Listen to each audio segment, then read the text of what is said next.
Every time he killed someone, he would tie the victim's body to a 1-ton anchor and then use the anchor's weight to sink it into the ocean. Unexpectedly, an accident happened this time. Jimmy couldn't react in time and was tripped by the taut rope, falling into the sea. He also accidentally started the small wooden boat. Under the influence of the anchor, the small boat began moving in a circle. Jimmy barely managed to swim to the surface when the small boat crashed straight into his head at high speed.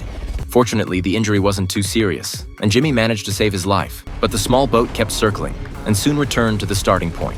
Having learned from the previous lesson, Jimmy this time took a deep breath and dove underwater, avoiding the small boat's collision. But he couldn't avoid the collision with the anchor behind it. 1 minute later, the small boat sailed to this position again. Unexpectedly, Jimmy relied on his strong survival instinct to grab the rope and swim up bit by bit. Although temporarily out of life-threatening danger, climbing onto the boat was still very difficult, because at this moment he was less than 10 centimeters away from the high-speed rotating propeller. If he wasn't careful, he might lose his reproductive organs. Finally, relying on his last bit of strength, he pulled out the power source, and the propeller stopped rotating. After resting for a moment, Jimmy returned to the boat and quickly threw his friend's body into the sea.